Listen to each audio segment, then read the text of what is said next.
आपका कहना है कि पत्नी ने आपके ऊपर झूठी एफआईआर दर्ज करवाई है, घर के अन्य सदस्यों का नाम भी इसमें शामिल है, घरेलू हिंसा का आरोप लगाया है, दहेज लेने का आरोप लगाया है, जबकि आपने उनसे 1 रुपया भी नहीं लिया और कोई आपकी ओर से कोई अपराध कारित नहीं किया गया है। देखिए, इसमें करना क्या है? देखिए, सबसे पहले तो मैं आपको बता दूँ कि अगर आपकी कोई गलती नहीं है, वहाँ पर सबसे बड़ा अहम रोल आपका ही है। पुलिस का रोल या वकील साहब का रोल ये बाद में आता है। सबसे बड़ा जो रोल है वो आपका ही है, क्योंकि सच्चाई आपको मालूम है, सबूत आपके पास है। आपको सबसे पहले देखना है कि कौन-कौन से एलिगेशन आपके ऊपर लगाए जा रहे हैं, किस के तहत मामला आपके ऊपर दर्ज है। क्या घरेलू हिंसा का आरोप है, दहेज का आरोप है? जिस तरह के आपके ऊपर एलिगेशन लगाए गए हैं, आपको उसके खिलाफ, अपनी पत्नी के खिलाफ कुछ सबूत इकट्ठा करने होंगे। एविडेंस मजबूत आपके पास होनी चाहिए, और जब आपके पास पर्याप्त एविडेंस है तो आपको तुरंत हाई कोर्ट मूव करना है।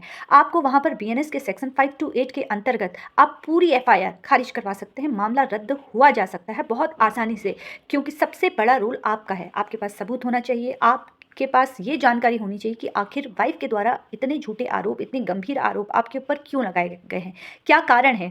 अगर आपके पास पर्याप्त सबूत है, आप अपने केस में शुरुआत से ही गलती नहीं कर रहे हैं, किसी वकील साहब से जानकारी लेते हैं, तो बहुत आसानी से एफआईआर रद्द करवाई जा सकती है। फिलहाल इसी तरीके से मुझसे जुड़ते रहिए। धन्यवाद।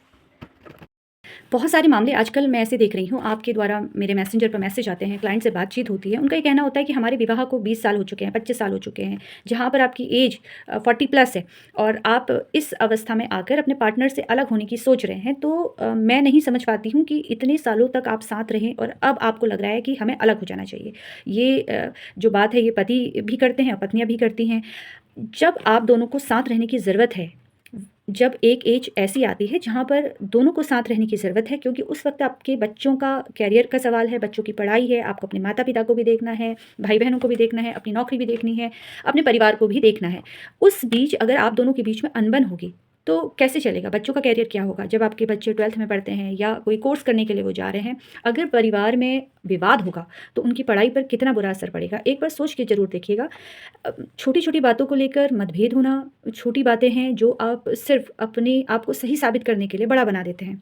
ये कहीं की समझदारी नहीं है कि आप किसी दूसरे के बहकावे में आकर आप तलाक जैसी प्रक्रिया का सामना करते हैं और उसमें भी आपके सालों साल लग जाते हैं और उसके बाद ये एहसास होता है कि इतना पैसा तो हमारा कोर्ट कचहरी में वकीलों पर खर्च हो गया है और बाद में लास्ट में वो समझौता ही होता है।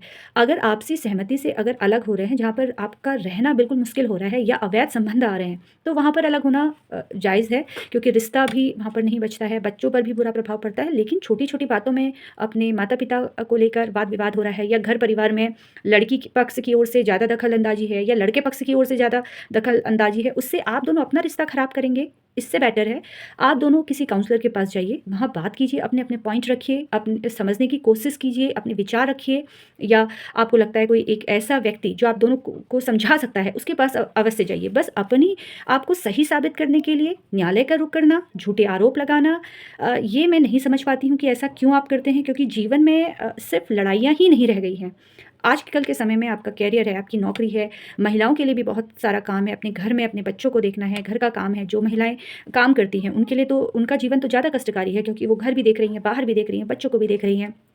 तो यहाँ पर अगर पति-पत्नी ने एक-दूसरे का साथ नहीं दिया, तो आपके बच्चों के जीवन पे कितना बुरा प्रभाव पड़ेगा। इस पर विचार अवश्य कीजिएगा और वीडियो पसंद आए तो शेयर अवश्य कीजिएगा। फिलहाल इसी तरीके से आप लोग मुझसे जुड़ सकते हैं। धन्यवाद।